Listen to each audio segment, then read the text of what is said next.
जायज वसीला है कि आप अल्लाह को अल्लाह के नामों से पुकारो, आप अपने नेक अमाल का वसीला पेश करो और नेक बुजुर्ग से दुआ करवाओ, ये जायज है।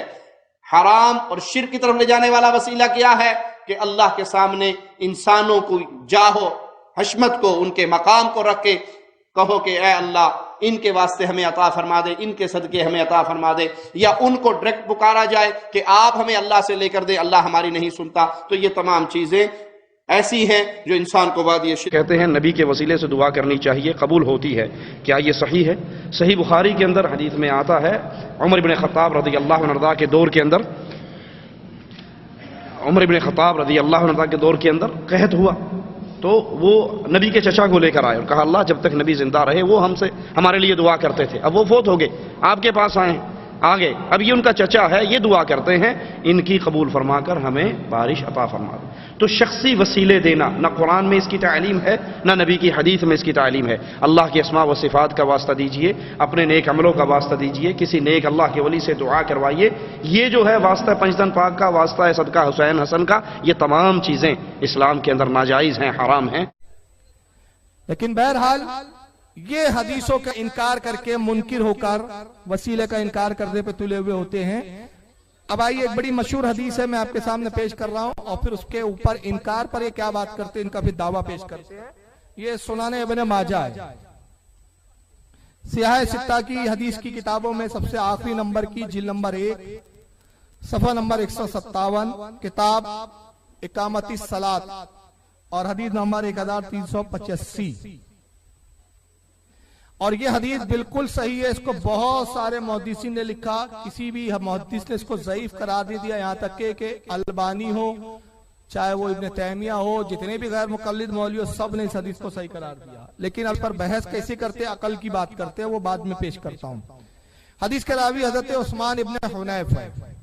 अन उस्मान इब्न हुनैफ अन्ना रजूलन दरीरल बसारती अतन नबी सल्लल्लाहु अलैहि वसल्लम। कहते हैं हज़रत उस्मान इब्न हुनैफ रज़ी अल्लाह ताला अन्हु एक सहाबी है कि रसूलुल्लाह के पास एक नाबीना सहाबी आया, दोनों आंखों से नाबीना थे, माजूर थे। और नाबीना सहाबी कैसे भी थे, वो मादरजाद नाबीना थे, पैदाइशी नाबीना थे, ऐसा नहीं कि किसी हादसे में वो नाबीना हो गए थे। फ़क़ाल, और उन्होंने रबी से अर्ज किया, अदुल्लाहि ली अन युआफीनी, अल्लाह के नबी आप दुआ फरमा दीजिए ताकि अल्लाह ताला आपकी दुआ से मुझे बीनाई अता कर दे, मुझे राहत अता फरमा दे। फ़क़ाला इंशिता खरतु लका व हुवा खैर, अल्लाह के नबी ने इरशाद फरमाया कि अगर तू चाहे तो मैं तेरे लिए आखिरत की भलाई की दुआ कर दूं, अगर तू चाहे तो मैं आखिरत की भलाई के लिए दुआ कर दूं। व इंशिता दाऊद, और अगर तू चाहे तो तेरे लिए आंखों के लिए दुआ कर दूं। अब तेरे लिए चॉइस है कि आखिरत की दुआ करवाना चाहते हो तो आखिरत की करवा, या फिर आंखों की अच्छे होने की दुआ करवा, बता कौन सी दुआ करवाना चाहता है। फ़क़ाल, उसने कहा अदू, अल्लाह के नबी आंखें के ठीक होने की ही दुआ फरमा दीजिए, क्योंकि वो जानता था, वो साहबी जानते थे नाबीना कि रसूलुल्लाह की मोहब्बत से वैसे ही जन्नत मिल जाएगी। आप आंखें दुरुस्त करने की दुआ फरमाए। हुजूर ने क्या करना चाहिए था, सीधा हुजूर ने दुआ करना था, परवरदिगार इसकी आंखें अच्छी कर दे। या रसूलुल्लाह ने मुझे दिखा देते, आप सरकार के आंखों पे हाथ लगाते, बीना हो जाती।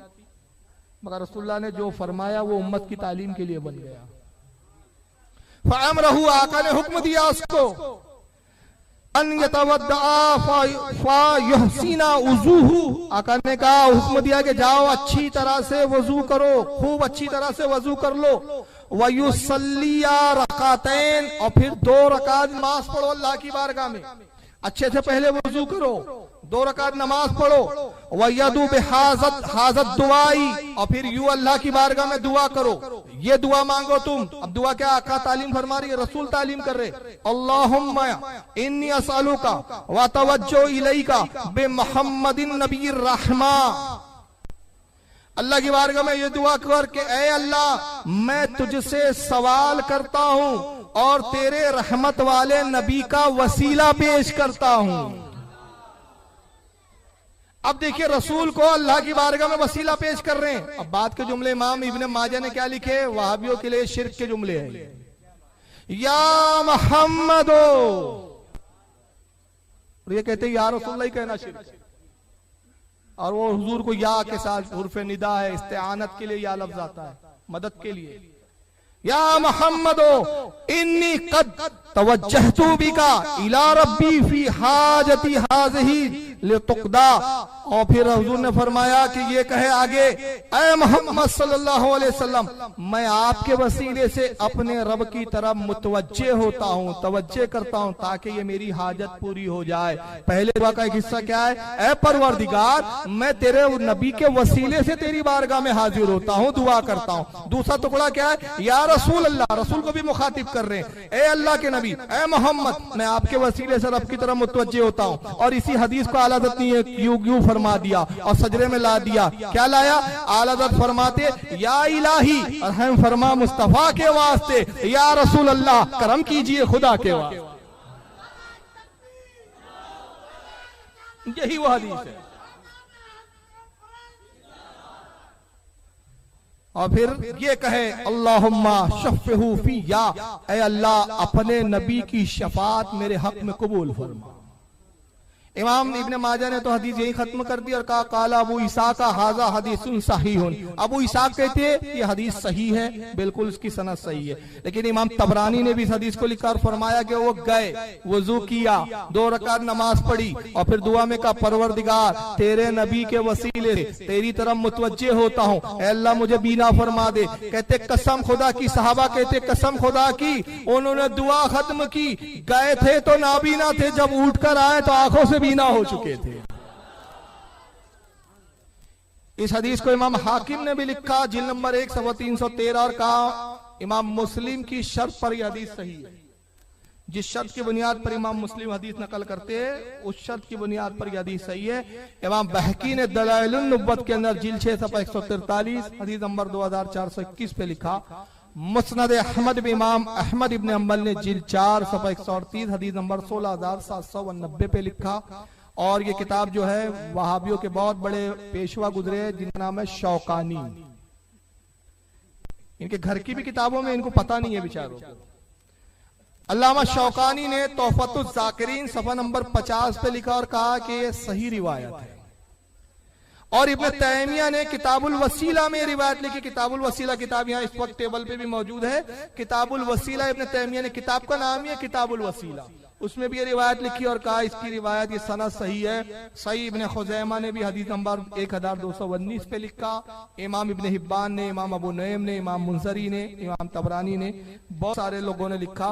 तो वहाबियों को परेशानी हो गई कि ये लीजिए साहब, अब बरेलियों को तो कहने का सबूत ही मिल गया, या इलाही रहम फरमा मुस्तफ़ा के वास्ते, या रसूल अल्लाह करम कीजिए खुदा के वास्ते। अब ये हदीस मिल गई आला हजरत को और शेर भी बन गया। अब सुन्नी हर दुआ में यही दुआ सजरा पढ़ रहा है, क्या करें? तो एक साहब है जिनका नाम है फैज, मोहम्मद फैज साहब है, वो खड़े हुए कहा है नहीं नहीं अभी मैं जिंदा हूं, मरो मत, रुको मत। अब उन्होंने एक नया तुक्का लाया जो हदीस में कहीं नहीं है, जरा सुनिए क्या कहते हैं।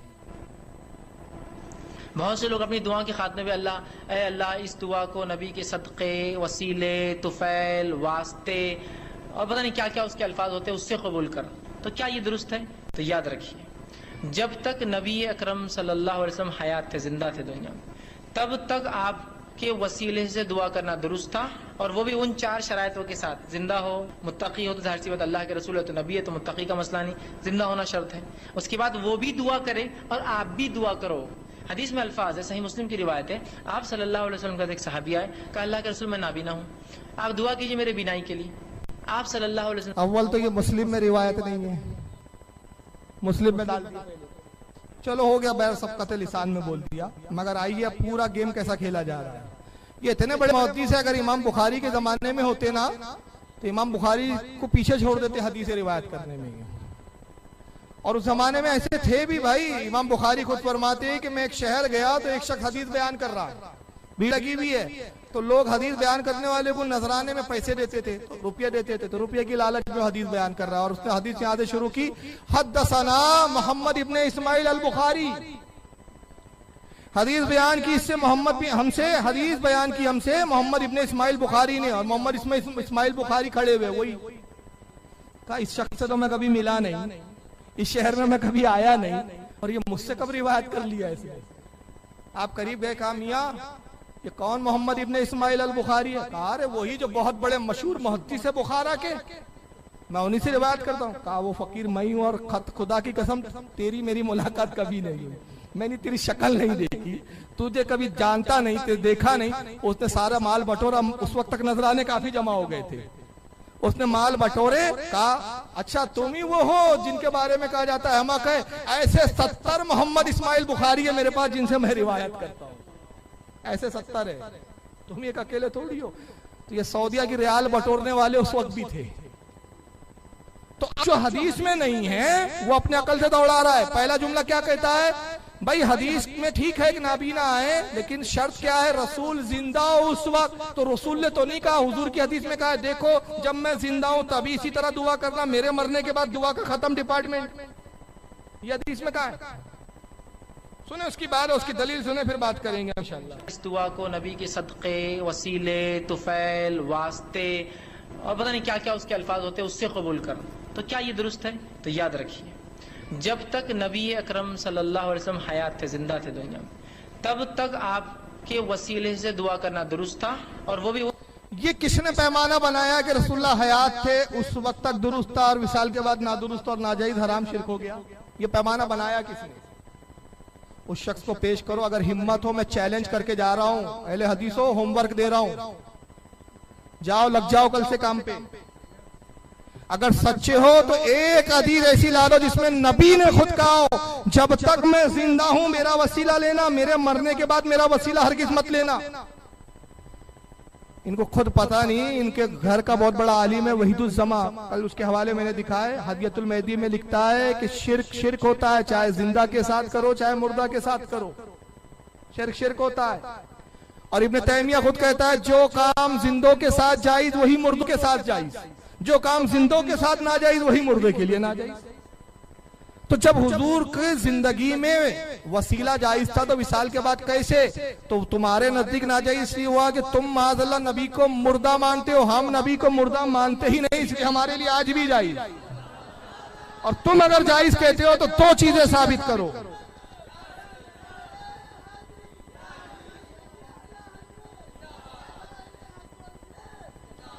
अब अगर तुम मुर्दा कहते हो तो दो चीजें साबित करो। पहले ये कि रसूलुल्लाह मुर्दा, ये किस हदीस से साबित है कि हुजूर सुनते नहीं देखते नहीं? अरे आका की तो साफ सही हदीस मौजूद है। हुजूर फरमाते हैं अल अंबिया हयाउन फी कुबूरिहिम युसल्लून, अंबिया अपनी कब्रों में जिंदा होते और नमाज पढ़ते हैं।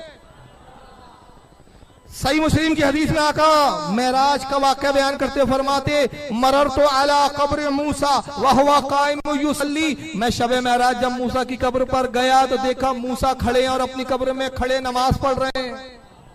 तो अंबिया जिंदा होते। इब्न माजा में, सुनन इब्न माजा में इमाम इब्न माजा ने एक लफ्ज का इजाफा किया, वो हदीस जिसमें कहा हुजूर ने फरमाया अल्लाह ने हराम किया जमीन पर अंबिया के जिस्मों को खाए। अंबिया अपनी कब्रों में जिंदा है और उनको रिस्क दिया जाता है, रिस्क भी खाते। तो पहले तो मुर्दा साबित करो। और दूसरी चीज कि रसूलुल्लाह ने किस हदीस में कहा कि जब मैं जिंदा हूं तो वसीला मांगना, मेरे इंतकाल के बाद नहीं? तो ये तुमने कहां से गढ़ा? ये कयास किया। और याद करो तुम्हारा ही फतवा है कयास करने वाला इब्लीस होता है, तो तुम खुद ऐसे कयास से फासिद करके क्या हो गए? खुद ही तुम अपने फतवे की रोशनी में इब्लीस हुए। वरना तुम अहले हदीस हो तो हदीस पेश करो ना। तुम कौन होते हो ये बयान करने वाले? तुम अपने अकल के घोड़े बताओगे। फिर आगे सुनिए क्या कहता है। उन चार शरायतों के साथ जिंदा हो, मुत्तकी हो तो जाहिर सी बात अल्लाह के रसूल है तो नबी है तो मुत्तकी का मसला नहीं, जिंदा होना शर्त है। उसके बाद वो भी दुआ करे और आप भी दुआ करो। हदीस में अल्फाज है, सही मुस्लिम की रिवायत है, आप ये हदीस में तो अल्फाज ही नहीं है कि हुजूर ने दुआ की, अल्फाज नहीं है। आप चलिए सुनिए उसकी बात। अल्लाह अलैहि वसल्लम का एक सहाबी आए, कहा अल्लाह के रसूल मैं नाबीना हूँ, आप दुआ कीजिए मेरे बिनाई के लिए। आप सल्लल्लाहु अलैहि वसल्लम फरमाया अगर तू उस बर्दाश्त करे, सब्र करे तो बेहतर है। कहा नहीं, दुआ कीजिए।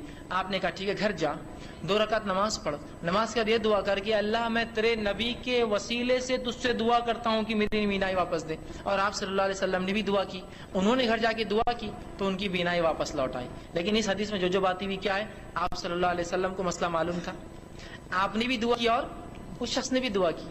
यहाँ ये थोड़ी है कि बस आपने नबी सल्लम के वसीले से दुआ, नबी सल्लम को मालूम है कि हम उनके वसीले से दुआ कर रहे हैं। अभी ये देखो कितना बड़ा जाहिल है। नबी खुद हुक्म दे रहे हैं कि मेरे वसीले से, नबी को मालूम है मेरे वसीले से कर रहे हैं। कितना बड़ा जाहिल है ये। मतलब कैसे भी बस तोड़ ममोड़ करके पब्लिक को गुमराह करो, सामने मत आओ वरना पीछे का पैजामा पीला हो जाएगा। पीछे से ही पीला हो जाएगा, सामने मत आना। बस पब्लिक को बैठ के तोड़ ममड़ के गुमराह। एक शर्त पूरी नहीं हो रही, याद रखिए। दूसरा, आप हयात भी नहीं, तो वो शर्त भी पूरी नहीं हो रही। ना आपको पता है ना आप हयात है, और जाहिर सी बात अल्लाह के अलावा कोई आलिमुल गायब नहीं है जो सुन सके। ठीक है बात समझ रहे? तो लिहाजा अपनी दुआओं के आखिर में ये कहना कि नबी के वसीले से, आप सल्लल्लाहु अलैहि वसल्लम जब तक हयात थे सहाबा ने आपके वसीले से दुआ की, करवाई भी। हुजूर की दुआ को वसीला नहीं बनाया यहाँ पर। सुनिए अल्फाज के हदीस के फिर दोहरा रहा हूं मैं। अल्लाहुम्मा इन्नी अस्अलुका, ऐ अल्लाह मैं तुझसे सवाल करता हूं, व तवज्जहु इलैका बिमुहम्मदिन नबीर रहमा, उस नबी रहमत के वसीले से। हुजूर की जात को पेश किया है ना। अब चलिए इन बेचारों को अधूरा इल्म है, अधूरे इल्म में बात कर रहे हैं। मैं एक हदीस पेश कर देता हूं। इस हदीस के रावी कौन थे? ये नादना वाले साहब हदीस के रावी कौन थे? भूल गए? किसी को याद है मजमे में? बताएं भाई। माशाअल्लाह, अल्लाह सलामत रखे। हजरत उस्मान इब्ने हुनैफ हदीस के रावी। यही सहाबी से एक दूसरी रिवायत क्या आती है, मैं सिर्फ झलक दिखाऊं। दलाइलुन नबुव्वत इमाम बहकी का ये हवाला पेश कर रहा हूं, और ये किताब यहाँ मौजूद है, छापा भी इन मनूसों ने है। छापते ही पते नहीं, मगर ये दलाइलुन नबुव्वत है, इसके अंदर ये हदीस मौजूद है। जिल्द नंबर 6 सफा नंबर 145, हदीस नंबर 2423। और ये पूरा स्कैन, बहुत तवील हदीस है ये, पूरा स्कैन पेज आपके सामने रेड निशान से दिख रहा, पूरे एक सफे की वो हदीस है। मैं आपके सामने पेश कर रहा हूँ। इंशाल्लाह ये हदीस बता देंगे कि इनका ढकोला अकल का घोड़ा कितना कमजोर है। इस हदीस के रावी भी हजरत उस्मान इब्ने हुनैफ ही, वही हजरत उस्मान इब्ने हुनैफ जो वो रिवायत कर रहे। वो कहते हैं कि उस्मान गनी का दौरे खिलाफत था। किसका दौरे खिलाफत? उस्मान गनी का। रावी का नाम भी उस्मान है इत्तेफाक से, लेकिन वो उस्मान गनी है और ये उस्मान इब्ने हुनैफ है, दोनों अलग अलग जाते हैं। तो उस्मान इब्ने हुनैफ कहते हैं कि हजरत सैयदना उस्मान गनी का दौरे खिलाफत था। एक साहबी थे, उनको कुछ उनसे हाजत थी, जरूरत थी, उस्मान गनी को कुछ माली इमदाद की जरूरत थी। वो हजरत उस्मान गनी के पास जाते, शर्म के मारे कुछ कह नहीं पाते और चले आते, और उस्मान गनी उनकी तरफ तवज्जो नहीं करते, उनसे पूछते भी नहीं थे। वो सोचते थे कभी खुद पूछे तो बताऊं कि मेरी जरूरत क्या है। उस्मान गनी उनकी तरफ ध्यान ही नहीं देते थे, वो बड़े परेशान थे। तो उनकी मुलाकात उस्मान इब्ने हुनैफ से हुई, इन्हीं से, और कहा कि मैं बड़ा परेशान हूँ, उस्मान गनी की खिदमत में जाता हूँ कुछ हाजत तलब करने, लेकिन वो मेरी तरफ तवज्जो नहीं देते, और मेरे दरमियान शर्म जो है माने है, मुझे शर्म आती है कि मैं खुद कैसे उनसे कहूँ कि मुझे जरूरत है। तो उस्मान इब्ने हुनैफ ने कहा कि मैं तुझे एक ऐसा अमल बताता हूँ जिससे तेरी तकलीफ दूर हो जाएगी। कहा क्या अमल है? का अमल ये है कि अच्छी तरह वुजू कर, 2 रकात नमाज पढ़, अब मस्जिद में 2 रकात नमाज पढ़ने का दुआ करना, ऐ परवरदिगार मैं तेरे नबी के वसीले से तेरी तरफ मुतवज्जे होता हूँ कि मेरी हाजत पूरी हो जाए। वही दुआ तालीम की। ये साहबी ने 2 रकात नमाज पढ़ी, वुजू किया, नमाज पढ़ी, दुआ की, और दुआ करने के बाद जैसे उस्मान गनी की खिदमत में हाजिर हुए, उस्मान गनी ने कहा क्या बात है, तुम बार बार आते हो, कुछ जिक्र नहीं करते, कोई हाजत हो तो कहो। ये खुश हो गए, कहा हुजूर यही हाजत है, यही मेरी जरूरत है। कहा पहले क्यों नहीं कह दिया, खामोखा इतने बार आके खामोश चले गए। अच्छा ये लो माल दिया और कहा जब भी हाजत हो मेरे पास चले आना। ये वापस लौटे तो इनको क्या कहा? उस्मान इब्ने हुनैफ को मैंने बताया था अपने हालात, तो उन्होंने उस्मान गनी को बता दिया होगा। कहा कि भाई आपका बड़ा बड़ा शुक्रगुजार हूँ, मैं आपका ममनून और मशकूर हूँ, शुक्रिया अदा करता हूँ कि आपने मेरी हाजत के बारे में उस्मान गनी को बता दिया। कहा वल्लाह मैंने उनसे जिक्र तो दूर मुलाकात भी ना की। कहा फिर उस्मान गनी मेरी तरफ मुतवज्जे कैसे हुए? कहा उस दुआ की बरकत से। कहा ये दुआ आपको कैसे मालूम? कहा एक नाबीना साहबी हुजूर की खिदमत में आए, वो वाकया बयान कर रहे हैं, और हुजूर की जब खिदमत में नाबीना आए तो हुजूर ने यही दुआ तालीम की थी, मुझे वो याद थी, वही दुआ मैंने तुम्हें सिखा दी। और ये दुआ कब हो रही है? नबी के विसाल के बाद दौरे उस्मान गनी में। तो साहबी को नहीं समझ में आया, 4 शर्तें पढ़ी जाना चाहिए, जिंदा हो। उनको नहीं माने तो हुजूर तो जा चुके, अब ये दुआ काम नहीं देंगी, दुआ लैप्स हो गई है। ये क्या दवा समझ रखा है कि दुआ को इन्होंने कि एक्सपायर हो जाए।